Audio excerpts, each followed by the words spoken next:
Halo Fitness Mania, kali ini kita akan belajar tentang latihan chest, tapi pendekatannya adalah isolasi ya, bukan sosial isolasi ya, tapi ini otot isolasi ya. Ada dua jenis pendekatan yang disebut dengan namanya compound movement atau gerakan compound yang melibatkan lebih dari satu otot dan satu persendian, atau isolation movement yang melibatkan hanya satu persendian atau satu otot yang terlibat.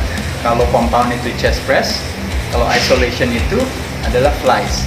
Bisa dengan dumbbells misalnya, bisa juga dengan alat bantu ini. Yuk kita latihan dulu, nanti teman-teman saya jelaskan selanjutnya ya. Lihat.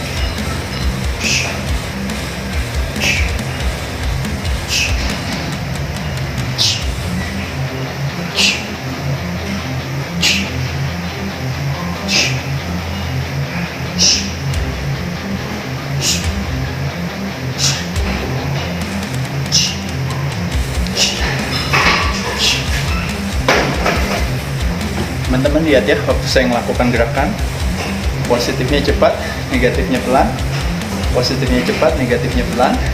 Kadang-kadang saya dua-duanya cepat. Itu yang disebut dengan, kalau peak contraction, pada saat kita puncak gerakan kita tekan, kita kencangkan. Kontraksi pada saat puncak gerakan, pada saat kita ke dalam. Pelan, rasakan, kita kunci pada puncak gerakan. Kalau kita mau langsung saja, itu yang disebut dengan namanya berkelanjutan. Continuous tension bisa dikombinasikan waktu kita melakukan itu.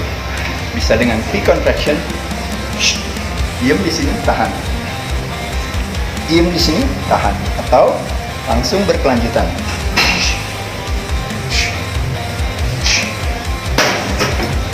Yang bagus mana? Dua-duanya bagus, silahkan teman-teman boleh kombinasikan bahkan di dalam satu set sekalipun. Apa tipsnya dalam melakukan ini? Sederhana. Membayangkan kita sayang sama orang ya, kita peluk dia ya.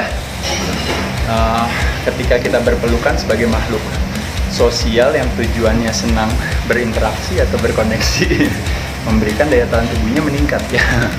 Kalau sekarang katanya kebalikannya. Nah, jadi pada saat kita melakukan pelukan, inilah gerakan yang disebut dengan namanya gerakan flies, berpelukan. Kita jangan buang terlalu sampai ke belakang, sehingga nanti kita bisa bermasalah kepada rotator cuff atau bahu bagian belakang kita nanti yang sakit ya, teman-teman nggak mau. Posisi duduk kita ada keunikan ini teman-teman, yang tentunya nanti coba pelajari dan cari pengalaman sendiri ya, yaitu adalah waktu teman-teman bisa posisinya ke belakang. Teman-teman lihat di sini ya, posisinya ke belakang. Kita lakukan gerakan ini teman-teman lihat, bokong saya, pantat saya ke belakang, back saya arch ya, di depan kunci, punggung dikenakan ke bench.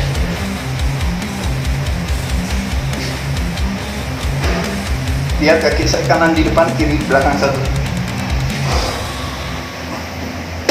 Apa alasannya? Sebenarnya alasannya nggak ada, cuma mau menjaga lebih kepada stres tidak terlalu banyak ada di pinggang.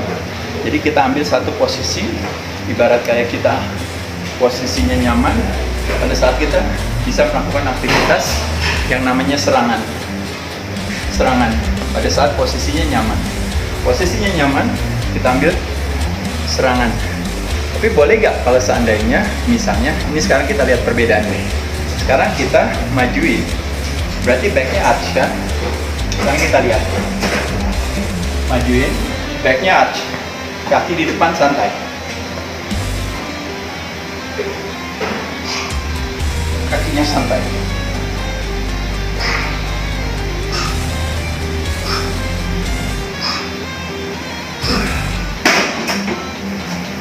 Boleh melakukan hal tersebut, boleh juga fokusnya lebih ke chestnya.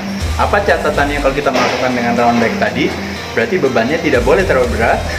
Kita melakukan continuous tension sebagai finishingnya ya. Kameranya lebih bagus dari depan sini ya, teman-teman nanti lihat waktu saya melakukan continuous tension ya. Kita lihat dari tengah-tengah di sini, dari depan teman-teman bisa lihat ya. Yang nyaman saja kita ini ya.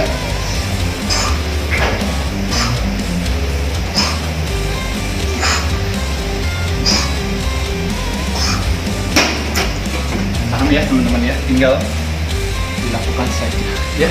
Jadi dua gerakan dengan berbagai strategi. Kita adalah is a student for life ya teman-teman ya. Terlepas daripada berapa lama teman-teman udah latihan, berapa lama teman-teman sudah menjalankan aktivitas fitness, menyenangkan untuk selalu bereksperimen dengan berbagai strategi. Tapi kuncinya selalu dijaga, yaitu adalah dalam latihan pengencangan otot rangka, resistance training atau weight bearing exercise, ingat selalu mengoptimalkan manfaat, meminimalkan resiko. Resiko bisa minimal, manfaat bisa tinggi, itu yang terbaik. Yang kedua, resikonya minimal, manfaatnya sedang, masih oke. Yang ketiga, kita membuat satu gambling. Resikonya agak sedikit naik, tapi manfaatnya tinggi, bagus. Udah gambling banget, resikonya tinggi, tapi manfaatnya tinggi juga. Nah, teman-teman bisa lakukan juga, tapi mesti hati-hati juga. Nanti saya akan jelaskan beberapa jenis latihan yang masing-masing punya kelebihan dan kekurangannya ya, nanti kapan-kapan dalam video selanjutnya. Saya ucapkan terima kasih teman-teman, semoga bermanfaat informasinya ya. Thank you, dah.